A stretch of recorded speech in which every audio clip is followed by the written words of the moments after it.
Hi everyone. Apologies in advance. My throat is horrible. My voice sounds a bit off. Okay.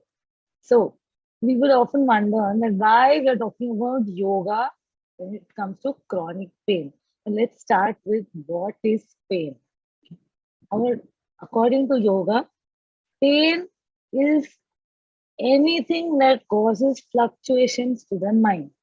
Patanjali says yoga is chitta vritti nirodha, meaning what? Cessation of the fluctuations of the mind. Whatever causes fluctuations to the mind causes pain.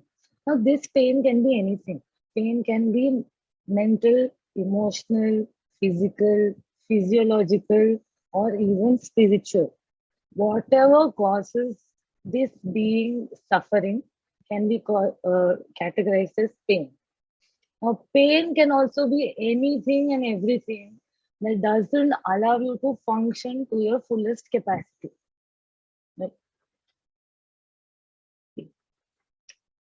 So you have physical pain, emotional pain, spiritual, mental, social. By being with other people also you endure pain, and biological pain. Things that happen to you just by the nature of it. Let's further categorize into what type of pain. So first is muscular tension. You can categorize pain in terms of tension. First is muscular tension. So muscular tension is that which is related to the body itself, the nervous system, and the endocrine imbalances.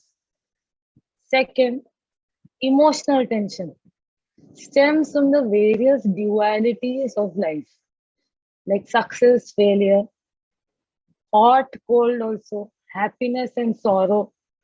We often fail to recognize them and we repress them. That is emotional tension. And the third is mental tension.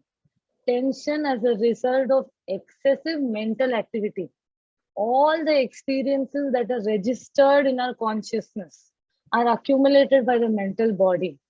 So from time to time, we end up exploding, affecting our body, affecting our mind, our behavior, and our reactions. So now, how do you know you are in pain? Sometimes we don't know, right? But we have to start assessing our pain. First, figure out where is the pain. To figure this out, the first step actually is acceptance. Are you in pain? Go within yourself, ask yourself this question first. Are you in pain? If the answer is yes, ask yourself next, where is the pain? Okay. For this, it helps to know if it's a muscular pain, emotional pain, or mental pain. Okay. What is the origin of the pain? It could be a physical pain which is getting reflected in your mind. It could be a mental pain which is getting reflected in your physical body. What type of pain is it? Is it a chronic pain? Is it acute pain? Is it pain when only certain situations happen? Is it pain when certain movements happen? And how much is the pain? We need to learn to put our pain in a gradient of 1 to 10, put it on a scale. We consider everything as chronic pain. Even if you have a headache for 10 minutes, chronic pain. So this is where, like Dr. Shruti said, the neuroplasticity of the brain comes in. The neurons, when they keep firing about the same pain again and again and again, you would constantly keep feeling that pain as if it is occurring to you chronically. So what is the solution? How do we tackle this? First step, understand our pain. Okay. Where is it coming from? Like we did in the previous system. So once we understand that we are in pain, then only we can understand our pain. Second, to create new neural pathways. How do we do this? For example, if you put your hand in hot water, your brain sends a signal. The neurons send a signal to the brain saying, oh, it's hot. The first second it will. After 2-3 seconds, that impulse stops. So then you put it in cold water, it will again send a new impulse. But if you put your hand in hot water constantly, that impulse stops going. So there is a neural pathway that has stopped producing newer impulses. So we need to create new pathways which are able to differentiate and then tell the brain, you are not in pain. Difference between one impulse and multiple impulses just firing without any cause.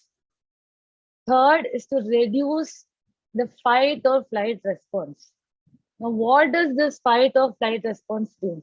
It's your body's way of knowing when to run away from danger. Now, this happens anytime the body mind feel that they are getting attacked, right? The first response for the flight or fight response is muscle tension. And somebody punches you in the gut, what happens? Our entire core gets tightened. So first thing is, how do you tell the body that you are in a safe space? Once there is a trigger, how do you tell? Reduce your cortisol, reduce your adrenaline. So you need to teach the body these things. And what happens when you teach the body these things? It then triggers the parasympathetic nervous system. What does the parasympathetic nervous system do? It tells the body, calm down. Right? How do we bring about these 4 changes within the body? The first and foremost step is mindfulness. We already tackled that in a very small way by knowing whether or not you are in pain. That itself is mindfulness. What do I further mean by that? If you have, let's say, twisted your right ankle and you continue walking because it's barely paining, and you slowly start shifting your weight to the left leg, what happens? Your left knee is going to start paining. And you have forgotten that it's because of your right ankle that your left knee is paining. So first step was what? Addressing the ankle. Accept you are in pain. Do remedies for the ankle. Right? Second step then comes so that you stop putting weight on the other leg also. Treat them equally. Third is knowing which pain is good and which pain is bad. Okay.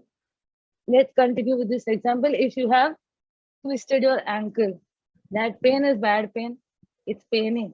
But now, if you stop using your right foot itself because it is paining, what is going to happen?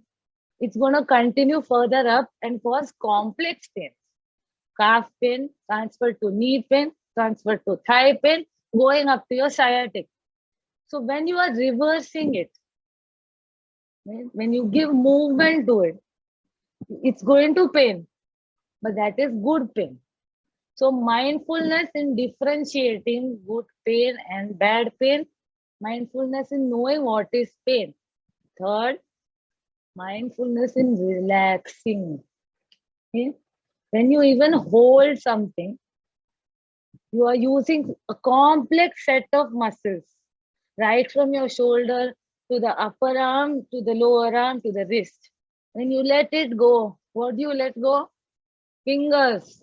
Do you let go of the stress here? No. So over time, this stress accumulates slowly, slowly. This is how you end up getting entire body as a tight, massive chunk of just tight muscle. So from mindfulness, we come to asanas. Asanas help release this muscle tension. One. Second, if you have an injury, how do you rehabilitate these joints, muscles? How do you push through the pain to create again new neural pathways where the body is able to recover from it? Now, you can't live lifelong by not moving your leg if you have injured your leg. You need to teach it better ways to come about. Third, pranayama. What I mean by that is even knowing how to breathe properly. The moment you breathe from your abdomen, you trigger the parasympathetic nervous system. you reduce your fight or flight response, you reduce your cortisol, you reduce your muscle tension.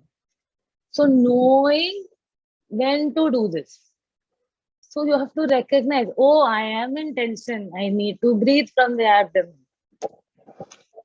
So then you have something called somatic tracking. Now we'll go in detail on what this is in the course. But to give a brief idea, somatic tracking is a kind of mindfulness method where at the lowest pain point, you are able to go to the depth of your pain. In terms of what we spoke in the beginning, what is causing the pain, where is the pain, how much is the pain. So somatic tracking slowly helps you bring awareness to the pain in such a way that you are able to then dissociate from the pain and create newer pathways. And the last one is Yoga Nidra. What is Yoga Nidra? Yoga Nidra, the current Yoga Nidra that we use was developed by Swami Satyananda, the disciple of Swami Shivananda, as a technique for ultimate body relaxation. Okay? So Yoga Nidra comes from Tantra Yoga, and has been adapted so that we can understand what is being said. Yoga Nidra is a type of guided meditation which is done lying down as opposed to seated meditation, and it is purely to bring physical relaxation and rewire brain pathways. So they have done enough studies to show that Yoga Nidra actually changes the pathways of the neural networks, create new ones, and those sustain over a period of time. So Yoga Nidra has certain sections. The first is body relaxation. Each and every part of your body is relaxed consciously. Second comes to pranayam. So how to trigger the parasympathetic nervous system step by step. And the third is the most important part, which is your visualizations.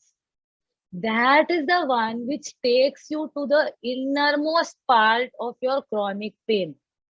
It shows you where your pain is. Nobody is even forcing you to do it. Your own body guides you to look at the pain, to see where it is, to see the memory from where the pain came, and to consciously change it. So the difference between Yoga Nidra and, let's say, hypnosis is in hypnosis, the conscious part of your brain is completely shut off. In Yoga Nidra, you are completely aware, completely conscious, and completely in control of where your mind travels. So what it says is to take your mind to the pain so that you can get over it. And this is a journey of 3 to 6 months to even get to the root of it. The biggest thing I would say with chronic pain is be patient with the process. You gave it so much time for the pain to develop.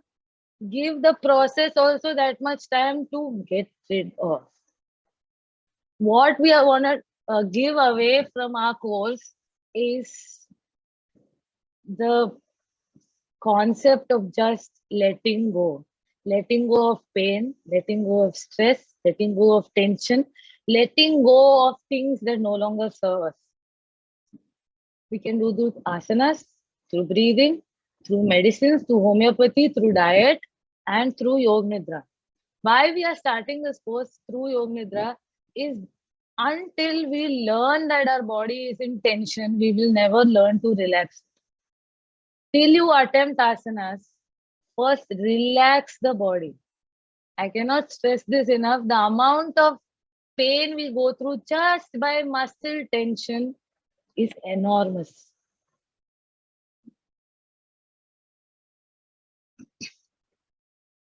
Thank you.